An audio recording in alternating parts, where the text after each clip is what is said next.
जय महाराष्ट्र। मी मनोज भोयर। जगभरामध्ये कोरोनाने थैमान घातलंय।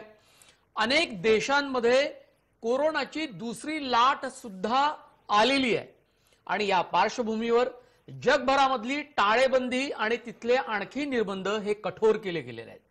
भारतात सुद्धा दिवाळीच्या सुमारास कोरोनाची दुसरी लाट निर्माण होईल का आणि त्या अनुषंगाने कोणती तयारी केली गेली पाहिजे याचा आढावा सुद्धा केंद्र सरकार घेत आहे। अर्थात महाराष्ट्रासाठी चांगली बातमी आहे। महाराष्ट्रामध्ये कोरोनाची रोजची नवीन बाधितांची संख्या ही घटत चालली आहे आणि महाराष्ट्राचा रिकव्हरी रेट म्हणजे रुग्ण बरे होण्याचा दर सुद्धा हा वाढतोय। अर्थात या सर्व जगातल्या देशातल्या आणि राज्यातल्या आणि गावकुसातल्या सगळ्या या कोरोनाच्या बातम्यांसहितच आज टार्गेट कोरोनामध्ये पुण्याहून कोविड योद्धा डॉक्टर अपर्णा देशमुख आपल्यासोबत जोडल्या गेलेल्या आहेत। वृद्धांसाठी अतिशय महत्त्वाचं काम कोरोना काळात त्यांनी केलं। सर्व अडचणींवर मात करत त्यांचं काम अजूनही सुरू आहे। पण सुरुवातीला पाहूया टार्गेट कोरोनामध्ये काही कोरोनाच्या महत्त्वाच्या हेडलाईन्स। नागपुरात विवेका आणि 7 स्टार रुग्णालयावर कारवाई। निश्चित केलेल्या दरापेक्षा जास्त पैसे उकळले। 2 दिवसात अहवाल सादर करावा। आयुक्त राधाकृष्णन बी यांचे निर्देश।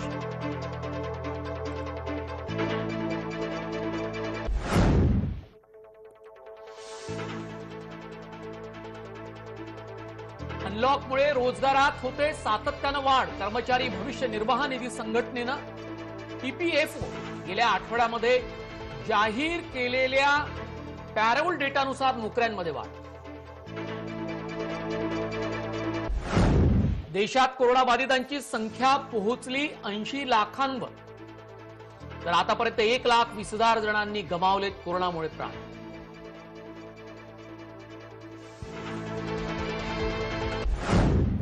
कोरोनावर मात केलेल्या रुग्णांवर सुद्धा त्यांच्या मेंदूच्या वयामध्ये होते वाढ। मानसिक स्थिती ही खालावते। संशोधनातून धक्कादायक खुलासा। मेंदूवर होणाऱ्या परिणामासंदर्भात करण्यात आलाय अभ्यास।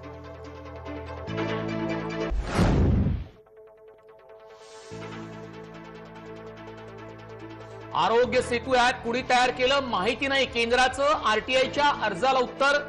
केंद्रीय माहिती आयोगानं घेतलं अनेक संस्थांना फैलावलं।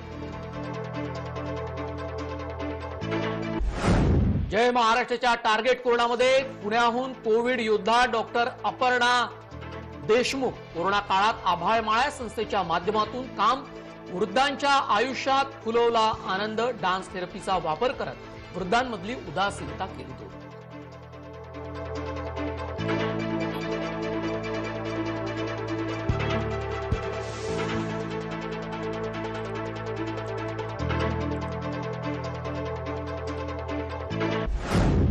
पाहूया कोरोनाच्या सुपरफास्ट बातम्या।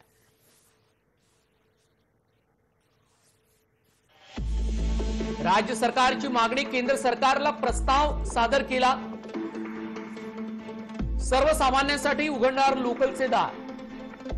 सकाळी 11 ते 4:30 इतक्या वेळात लोकल रेल्वे सेवा द्यावी। रात्री 8 ते शेवटच्या लोकल पर्यंत। सकाळी 8 ते सकाळी 10:30 पर्यंत ही सेवा द्यावी। संध्याकाळी 5 ते संध्याकाळी 7:30 पर्यंत राज्य सरकारची मागणी। दर तासाला एक लेडी स्पेशल द्यावी। फक्त महिलांसाठी राज्य सरकारची मागणी आहे। दर तासाला एक लेडी स्पेशल द्यावी। पुन्हा एकदा आपण राज्य सरकारची मागणी नेमकी काय ती पाहूया। राज्य सरकारची मागणी आधी फक्त महिलांसाठी, आता लवकरच सगळ्यांसाठी। पहिल्या लोकल पासून सकाळी 7:30 पर्यंत। सकाळी 11 ते 4:30।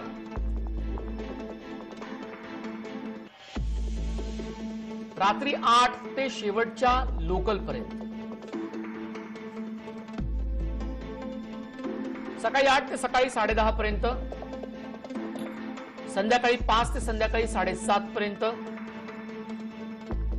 दर तासाला एक लेडी स्पेशल द्या। राज्य सरकारनं केंद्र सरकारकडे ही मागणी केली आहे.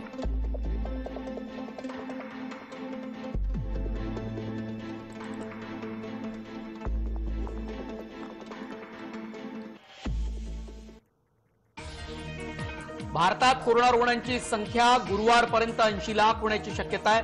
बुधवारी देशात कोरोना रुग्णांची संख्या 79 लाख 90 हजारांपेक्षा जास्त आहे. गेल्या 24 तासात देशात 43 हजारांपेक्षा अधिक नवीन कोरोनाबाधित रुग्ण आढळले. त्यातल्या त्यात रुग्ण बरे होण्याचा दर वाढल्यामुळे प्रशासनाला दिलासा मिळालाय. सध्या देशाचा रुग्ण बरे होण्याचा दर 90% अधिक आहे, तर मृत्यूदर 1.50% कमी झाला. देशात सध्या सुमारे 6,10,000 कोरोना रुग्ण आहेत.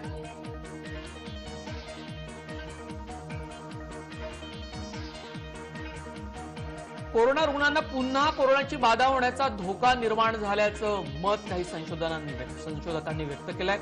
अँटीबॉडी बाबत मोठा दावा केलाय. कोरोनाच्या आजारावर मात केलेल्या रुग्णांना पुन्हा बाधा होण्याची शक्यता वर्तवण्यात येत आहे. कोरोना बाधितांच्या शरीरातील अँटीबॉडीज लवकर कमी होत असल्यामुळे या रुग्णांना कोरोनाची बाधा होण्याचा धोका असल्याचा दावा ब्रिटिश संशोधकांनी केला आहे. अँटीबॉडीज लवकरच कमी होत असल्यामुळे दीर्घकाळपर्यंत रोगप्रतिकारक क्षमता असण्याची आशाही संपुष्टात येत आहे. कोरोनाच्या आजारावर मात केलेल्या रुग्णांना पुन्हा बाधा होऊ शकत नाही असा दावा यापूर्वी करण्यात येत.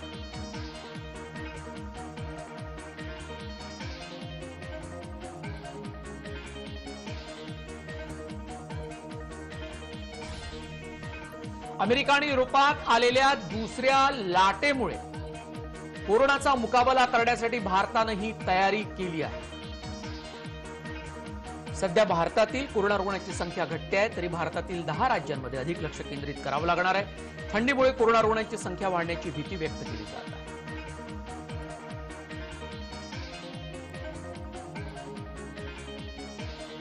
ऑक्सफर्ड विद्यापीठानं विकसित केलेल्या लशीचं उत्पादन भारतात सिरम इन्स्टिट्यूट ऑफ इंडियातर्फे केलं जातं. भारतात कोविशिल्ड या नावानं ही लस ओळखली जाते.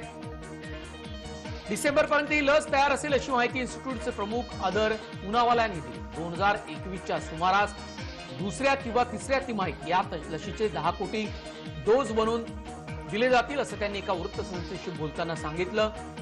ब्रिटनमध्येही ऑक्सफर्ड लशीच्या चाचण्या पूर्ण होण्याच्या टप्प्यावर आहे. युकेने त्याचा डाटा शेअर केलाय आणि लस सुरक्षित असल्याची खात्री असेल तर आपण पुढच्या 2 ते 3 आठवड्यात भारतीय नियामक यंत्रणेकडे इमर्जन्सी लायसन्ससाठी अर्ज करू शकतो. पण हे सर्व भारत सरकारची इच्छा असेल तर शक्य आहे असं अदर पूनावाला म्हणाले.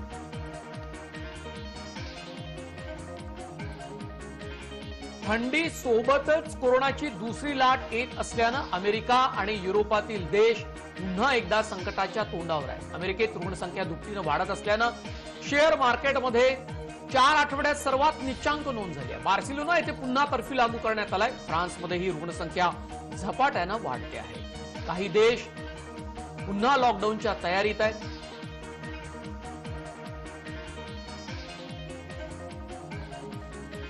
भारतातील कोरोना रुग्णांची संख्या आणि मृत्यूचं प्रमाण घटत चाललंय. तरीही 5 राज्यातील परिस्थिती हाताळावी लागेल असं केंद्रीय आरोग्य मंत्रालयानं म्हटलं. त्यात केरळ, पश्चिम बंगाल, महाराष्ट्र, कर्नाटक आणि दिल्लीचा समावेश आहे.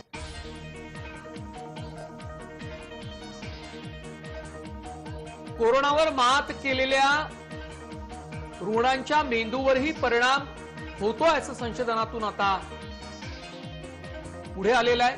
हा अत्यंत धक्कादायक खुलासा केला गेलाय. मेंदूचं वय वाढतंय, मानसिक स्थितीही खालावते. संशोधनातून धक्कादायक खुलासा. कोरोनावर मात करणाऱ्यांच्या मेंदूवरही परिणाम झाल्याचा दावा. कोरोनाचा जगभरातील शेकडो देशांमध्ये प्रादुर्भाव झाला आहे. याच कोरोना संदर्भात जगभरातील वेगवेगळ्या संस्था आणि प्रयोगशाळांमध्ये संशोधन सुरू आहे. कोरोनावर परिणामकारक अशी लस शोधण्यासाठी जगभरातल्या 300 प्रयोगशाळांमध्ये संशोधन होत आहे. याच दरम्यान आता कोरोनाचा संसर्ग झाल्यानंतर त्यावर मात करून पूर्णपणे बऱ्या झालेल्या रुग्णांच्या मेंदूवर होणाऱ्या परिणामासंदर्भात एक अभ्यास करण्यात आला आहे. या अभ्यासामधून एक धक्कादायक माहिती पुढे आली. या संशोधनाची संबंधित वैज्ञानिकांनी केस स्टडी म्हणून अभ्यास केला. त्याच्या मेंदूवर या विषाणूचा खूपच वाईट परिणाम होत असल्याचं दिसून आलेलं आहे. कोरोना विषाणू रुग्णांच्या मेंदूवर एवढ्या मोठ्या प्रमाणात परिणाम होतो की मेंदूचं वय 10 वर्षांनी वाढतं असं म्हटलं गेलं आहे.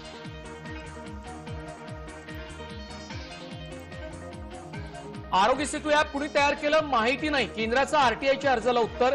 केंद्रीय माहिती आयोगानं फैलावर घेतलं। कोरोनाचा शिरकाव झाल्यापासून केंद्रीय आरोग्य मंत्रालयानं केंद्र सरकारकडून तयार करण्यात आलेल्या आरोग्य सेतू ॲपचा वापर करण्याचं आवाहन केलं। प्रवासासह अनेक ठिकाणी हे ॲप सक्तीचं करण्यात आलं। जागतिक आरोग्य संघटनेनंही या ॲपचं कौतुक केलं होतं। मात्र या ॲपबद्दल केंद्रीय माहिती तंत्रज्ञान मंत्रालय, राष्ट्रीय माहिती केंद्र, नॅशनल इन्फॉर्मेटिक सेंटर यांनी हे ॲप कोणी तयार केलं याविषयी काहीही माहिती नसल्याचं उत्तर दिलं। माहिती अधिकारात विचारण्यात आलेल्या माहितीवर हे अजब उत्तर देण्यात आलं असून केंद्रीय माहिती आयोगानं यावरून अनेकांना फैलावं घातलं। अनलॉकमुळे रोजगारात वाढ होत असल्याची माहिती देण्यात आली। अनलॉकमुळे रोजगारात वाढ होत असल्यानं काहीसं दिलासादायक चित्र निर्माण झालंय। कोरोना आणि लॉकडाऊनच्या संकटामुळे गेल्या वर्षीच्या तुलनेत यंदाच्या रोजगार निर्मितीमध्ये मोठी घट झाली। पण लॉकडाऊनमध्ये अनेकांच्या नोकऱ्यांवर गदा आली होती।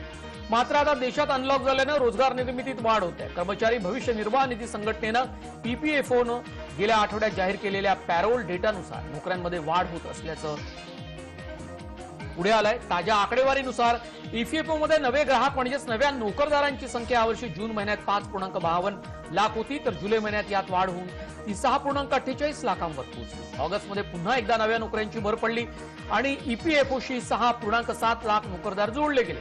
मात्र लॉकडाऊन संपल्यामुळे अर्थव्यवस्था खुली झाल्यानं नोकऱ्यांमध्ये वाढ झाली। मात्र गेल्या वर्षीच्या तुलनेत ही संख्या खूपच कमी आहे। कोरोना बाधितांची मृत्यू संख्या कमी करण्यात यश मिळालं। 24 तासात 8 मृत्यू, 330 नव्या बाधितांची भर पडली आहे। नागपुरातला हा बदल आहे। येथील शहरे आणि ग्रामीण भागात 24 तासात 8 कोरोना बाधितांचा मृत्यू झाला असून दिवसभरात 330 नवी रुग्णांची भर पडली। त्यामुळे जिल्ह्यात कोरोनाची मृत्यू संख्या कमी करण्यात प्रशासनाला यश आल्याचं दिसतंय। दगावलेल्या रुग्णात शहरातील 4, ग्रामीणचे 3, जिल्ह्याबाहेरील 1 अशा 8 रुग्णांचा समावेश आहे।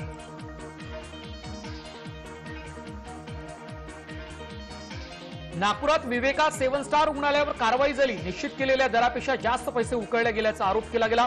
शहरातील जगनाडे चौकातील 7 स्टार आणि सुभाष नगरातील विवेका रुग्णालयानं राज्य शासनानं खासगी रुग्णालयाबाबत निश्चित केलेल्या दरापेक्षा जास्त दर रुग्णांकडून वसूल केले। यामुळे या दोन्ही रुग्णालयावर कारवाई करण्यात आली। दोन्ही रुग्णालयांकडून 76 रुग्णांचे अतिरिक्त घेतलेले एकूण 23,96,050 रुपये परत करण्याचे आदेश महापालिका आयुक्त राधाकृष्णन बी यांनी दिलेले आहेत।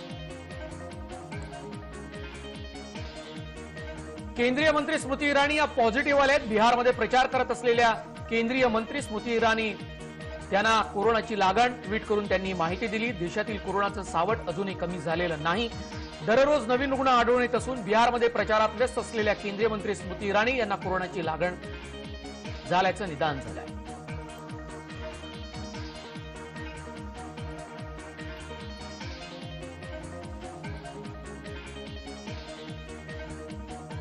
मुंबईची लोकल सर्वांसाठी सुरू करा असा प्रस्ताव राज्य सरकारनं केंद्र सरकारकडे दिलेला आहे।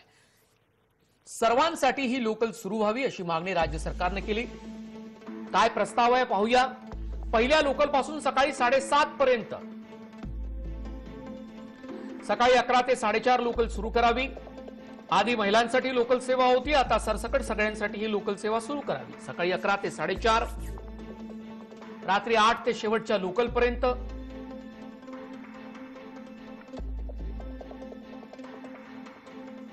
रात्री 8 ते शेवटच्या लोकल पर्यंत लोकल सेवा सर्वसामान्यांसाठी सुरू करण्याची मागणी करण्यात आली। सकाळी 8 ते सकाळी 10:30 पर्यंत लोकल सेवा सुरू करावी। संध्याकाळी 5 ते संध्याकाळी 7:30 पर्यंत लोकल सेवा उपलब्ध करून देण्यात यावी। राज्य सरकारचा केंद्र सरकारकडे प्रस्ताव। दर तासाला 1 लेडी स्पेशल सुद्धा असावी।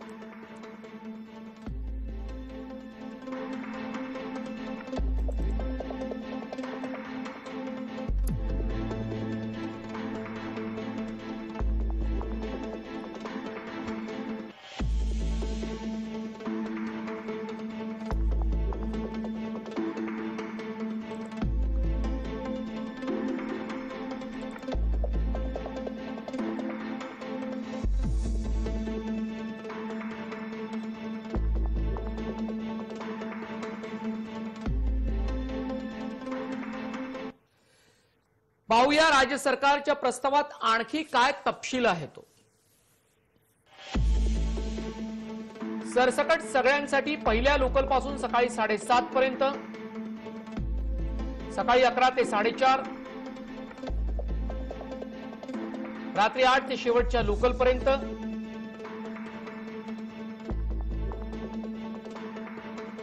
राज्य सरकारची मागणी केंद्र सरकारकडे सकाळी 8 ते सकाळी 10:30 पर्यंत लोकल सेवा उपलब्ध करून द्यावी. अत्यावश्यक सेवा कर्मचाऱ्यांसाठी ही मागणी आहे. संध्याकाळी 5 ते संध्याकाळी 7:30 पर्यंत.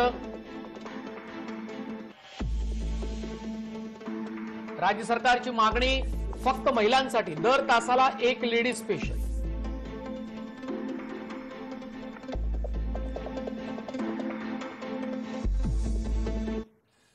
टार्गेट कोरोनामध्ये वेळ झाली एका छोट्या ब्रेकची. ब्रेक नंतर आपण पाहणार आहात कोविड योद्धा डॉक्टर अपर्णा देशमुख यांची खास मुलाखत टार्गेट कोरोनामध्ये. कुठेही जाऊ नका, फक्त पाहत राहा जय महाराष्ट्रचा विशेष कार्यक्रम टार्गेट कोरोना.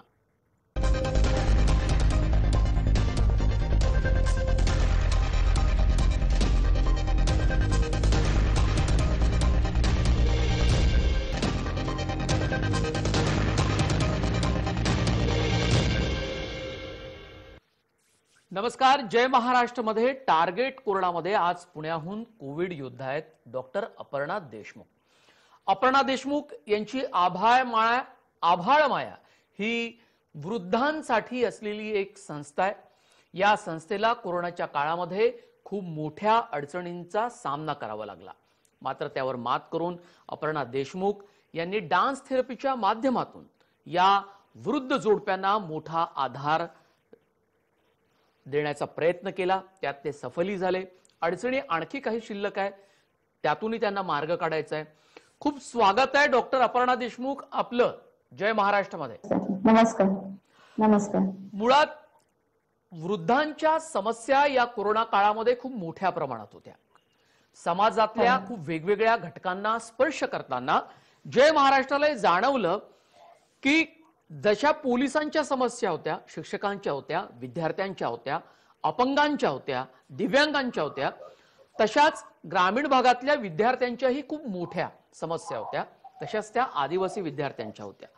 आणि त्यामुळे वृद्धांच्या आयुष्यामध्ये नेमक्या कोणत्या समस्या होत्या, त्यांना कोणत्या अडचणींचा सामना करावा लागला हे जाणूनही घेणं तितकंच महत्वाचं आहे. म्हणून राज्यातल्या वृद्धाश्रमाची परिस्थिती नेमकी या काळामध्ये कशी होती हे प्रातिनिधिक स्वरूपामध्ये तुमच्याकडून जाणून घ्यायचं आहे. आभाळ माया ही संस्था खूप अत्यंत चांगलं काम करते पुण्यामध्ये. आज घडीला तुमच्याकडे किती वृद्ध जोडपे आहेत, त्यांची काळजी तुम्ही कशी घेतली या कोरोनाच्या काळामध्ये, तुम्हाला कोणत्या अडचणी आल्या ते सांगा. हो, नमस्कार. आपलं आभाळ माया नावाचं पुण्यामध्ये वृद्धाश्रम आहे. आणि आता असं झालंय कोरोनाचं, जसं आपल्याला माहितीच आहे, हे एक वेगळ्या प्रकारचं संकट होतं जगापुढे, भूतो न भविष्यती. कोणाला त्याची म्हणजे काही विशेष अशी कल्पना नव्हती. तर इथले जे वृद्ध आजी आजोबा आहे त्यांना ही गोष्ट समजणं की आपल्याला आता बाहेर वृद्धाश्रमाच्या बाहेर जाता येणार नाही, जसं आपण रोज जातो आहे, फेरफटका मारतोय किंवा बाहेरच्या काही वस्तू आपल्या ज्यांना त्या डेली ज्या लागतात त्या वस्तू त्यांना आता लगेचच अवेलेबल होत नाहीयेत. आणि दुसरं म्हणजे ज्यांचे आमच्या इथे काही 2 प्रकार आहेत, म्हणजे की ज्यांचे कोणीच नातेवाईक नाहीये, निराधार वृद्ध आजी आजोबा, आणि ज्यांचे नातेवाईक आहेत. तर ज्यांचे नातेवाईक आहेत ते त्यांना भेटायला येऊ शकत नव्हते, त्याच्यामुळे ते खूप निराशामध्ये. तर ऍज अ संस्था म्हणून कोरोनाच्या काळामध्ये हा भूतो न भविष्यती असं हे कोरोनाचं जे संकट होतं, त्याच्यामुळे ऍज अ संस्था आणि वृद्धांची पण काही समस्या, अशा दोघी प्रकारच्या गोष्टींना आम्हाला सामोरे जावं लागलं. कारण की आपल्या संस्थेमध्ये अर्धे जे वृद्ध आहे ते पूर्ण निराधार आहे, त्यांचं कोणी नाही. आणि जे बाकीचे जे वृद्धांचे जे नातेवाईक आहे त्यांचे पण पगार बंद होते, त्याच्यामुळे त्यांच्याकडनं पण आपल्याला आर्थिक मदत येणं बंद झालं होतं. शिवाय लॉकडाऊनमुळे आम्हाला बाहेरून जी मदत मिळत होती, समजा कुठून धान्य येत होतं मुंबईवरून किंवा काही दानी लोक आम्हाला मदत करते, ते पण सगळी मदत आम्हाला ठप्प झाली होती. त्याच्यामुळे एक आर्थिक संकट तर होतच. परत शिवाय ऐन वेळेला ज्याला लॉकडाऊन जाहीर झालं त्यावेळेला सगळी त्यांची जी कारण बाकीच्या सगळ्या संस्था बंद होत्या, पण आपली संस्था चालू असताना आपल्या संस्थेला समजा किराणा आहे किंवा इतर मेडिसिन्स आहे, ह्या सगळ्या गोष्टींची जमवाजमव करायला अतिशय ताण निर्माण झाला किंवा आम्हाला संकट निर्माण झालं होतं. अपर्णा बरोबर आहे. आणि एकीकडे तुम्ही वृद्धाश्रमामध्ये तुम्ही असताना कोरोनाच्या काळात आपण अगदी सुरुवातीच्या काळात आपण पाहिलं की आपल्याला जाताच येत नव्हतं. घराच्या बाहेरच जर तुम्हाला जाता येत नाही तर त्या संस्थेसाठी लागणाऱ्या गोष्टींची जुळवाजुळव करणं हे अत्यंत कठीण काम होऊन बसतं. एकीकडे वृद्धाश्रम, त्यातली सगळी 67 वृद्ध जोडपी, आणि एकीकडे तुम्ही तुमचं घर, इतकं मोठं संकट ते होतं. हो. आणि दुसरं म्हणजे की वृद्धांना सुद्धा ही गोष्ट समजणं खूप अवघड होतं, की हे वेगळ्या प्रकारचं कोणतं संकट आहे, की आम्ही बाहेर जाऊ शकत नाही. बाहेरची व्यक्ती त्यांचे नातेवाईक त्यांना भेटायला येऊ शकत नाही. त्यांना प्रचंड प्रकारचं नैराश्य त्यांच्यामध्ये निर्माण झालं होतं. मग जसं आम्हाला शारीरिक त्यांची जी म्हणजे कोरोनाचा प्रादुर्भाव होऊ देणं न होऊ देणं हा एक चॅलेंज होताच. पण त्यांचा मानसिक जो ताणतणाव आहे तो कमी करण्याचं पण एक मोठं चॅलेंज होतं. कारण ते नैराश्याकडे चालले होते. आमचे नातेवाईक येत नाही, भेटत नाही तोपर्यंत आम्ही खाणार पिणार नाही अशी एक काही जणांची हे तयार झाली होती मानसिकता. तर त्याच्यासाठी त्यांचं शारीरिक आरोग्य आणि मानसिकता ह्या दोघी गोष्टी एकत्र त्यांना घालवण्यासाठी आम्ही कथाकथन, कविता आणि म्युझिक डान्स थेरपी हे आम्ही त्या ठिकाणी घेतलं, ज्याच्याने त्यांच्या शरीराची व्यायाम पण होत होता आणि मानसिक ताणतणाव पण त्यांचा दूर होत होता. हा एक आम्ही एक नवीन प्रयोग म्हणजे एक बरोबर. डान्स चालू थेरपीच्या केला होता. हो. माध्यमातून तुम्ही आनंद फुलवण्याचा प्रयत्न त्यांच्या आयुष्यामध्ये येस, निश्चितपणे येस. केला. हो, हो, हो. राहुल फाटक आणि येस. तुम्ही खूप छान काम करतायत. पण आता हो. वृद्ध जोडपं तेही काही काही ग्रामीण भागातली असतील, पुण्याच्या आउटस्कर्ट्स मधली काही जोडपी असतील. त्या डान्स थेरपीला सामोरं जाताना सुरुवातीला काही अडचणी आल्या? त्या सामोरे गेल्या हो, त्यांना सहज? थोडंसं हो, हो. म्हणजे त्यांना जॉइंट पेन्स असणं आणि अनेक प्रकारचे आजार असतात, की ते त्यांची मोबिलिटी एवढी चांगली नसते आणि त्यांना काहीतरी एक वेगळंच वाटतं, की अरे हे काय नवीन सांगताय आम्हाला आता ह्या वयात करायला, असं पण त्यांना वाटत होतं. पण हे त्यांच्या शारीरिक हालचालीसाठी योग्य होतं आणि मुख्य म्हणजे त्यांचं नैराश्य घालणं हे खूप महत्वाचं होतं. पण त्याच्यापैकी पण काही आजी-आजोबा होते, की ज्यांना याची आवड होती. म्हणजे गाणे म्हणणं किंवा अ, अ, अगदी आवडीने ते लोक अभंग किंवा देवाच्याही गाण्यांवरती मग काही आम्ही लावून त्यांच्याकडनं व्यायाम करून घेतला थोडासा बरं, आता आणि एक कीर्तन काही. सामाजिक हो, तुटले पण त्यांच्या मनामध्ये कायम असतं. माणूस वृद्ध हो, झाला की हो, त्याच्या हो, हो. अपेक्षा समाजाकडनं खूप वेगळ्या असतात, मुलांकडनं वेगळ्या असतात आणि त्या हो. जेव्हा पूर्ण होत नाही तेव्हा येस, त्याची येस. तगमग सुरू होते. आणि हो, जर घरात राहायला मिळत नाही हो. आणि तेही वृद्धाश्रमात जावं लागतं एका अपरिहार्यतेमुळे, त्याचे एक वेगळं दुःख त्यांच्या मनामध्ये असतं. या सगळ्या येस, गोष्टींचा येस. सामना तुम्ही कसा करता? कारण ते सगळं तुमच्या जवळ येऊन मांडत असतील. येस. आता काय होतं, की बरेच तरी सुद्धा आमचं बॉन्डिंग जे आहे, माझं जे बॉन्डिंग ह्या ठिकाणी तयार झालेलं आहे वृद्ध आजी-आजोबांसोबत, त्यांना कोणी लोकं मला स्वतःच नात समजतात. कारण प्रत्येकाचा अलर्टनेस म्हणजे जे आहे आपण म्हणतो अल्झायमर्स डिमेन्शिया ह्या मानसिक आजारामुळे त्यांना असं वाटतं त्यांची कोणीतरी नात आली आहे किंवा कोणीतरी आपल्याला आपली मुलगीच आली आहे भेटायला असं त्यांना वाटत असतं. तर मी कधी त्यांना सांगत नाही, की नाही बाबा मी डॉक्टर आहे किंवा या संस्था मी स्वतः बघते. मी त्यांना आम्ही तसंच प्रेझेंट होतो. आणि हे हे मी जसं तुम्हाला सांगितलं, की वेगवेगळ्या प्रकारचे फेस्टिव्हल्स आणि सण आम्ही ते साजरे केलेत. दुसरा एक जो मुद्दा आहे, की कोरोनाच्या काळामध्ये आम्हाला अजूनही मला वेगळ्या प्रकारच्या समस्यांना सामोरे जावं लागलं, की इतरही वेळेला आमच्या इथे निःशुल्क आणि निराधार आजी-आजोबांचे ॲडमिशन होतच असतात. पण जसं लॉकडाऊन जाहीर झालं, त्यावेळेला अनेक पोलिस स्टेशनमधून आम्हाला फोन आलेत, की ह्या-ह्या ठिकाणी 2 आजी-आजोबा आहेत किंवा असे एक आजी बसलेली आहे आणि तिथे 2-2 दिवस झाले कोणी येऊ शकत नाही. त्यांना जेवणही कोणी देऊ शकलं नाही.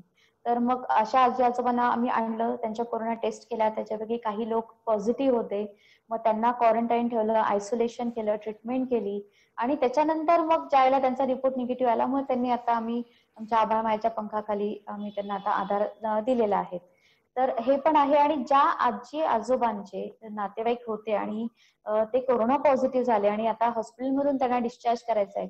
तर बऱ्याच वेळेला आता आम्हाला असं बघण्यात आलं, की नातेवाईक जे आहेत ते थोडंसं त्यांच्या मनामध्ये भीती होती, की अरे आपल्याला तर नाही होणार ना किंवा कारण बरोबर. कोरोनाची निश्चिती आणि त्याचा काय काळ आहे किंवा तो परत रिकरन्स होतो का नाही याच्याबद्दल सगळ्यांनाच सगळेच जण साशंक होते. अगदी. तर अशा पण काही ऍडमिशन्स आम्ही घेतल्यात आणि त्यांना पूर्ण नीट करून आयसोलेशन मध्ये ठेवून नीट करून त्यांना आता आपण सांभाळतो आहोत. आणि दुसरं म्हणजे आणि ना दुसरं आजारी त्याचं असतील, कोमॉर्बिडिटी असणाऱ्या वृद्धांना धोका कोरोनाचा येस जास्त असतो. या जास्त आजारावरही मात होतो. हो, करायला लागली हो. असेल या काळामध्ये? हो, मग त्याच्यासाठी आम्ही जसं मी सांगितलं, मी स्वतः डॉक्टर आहे आणि माझ्या इथे 24 तासाला मेडिकल स्टाफ सुद्धा आम्ही रुजू आहे.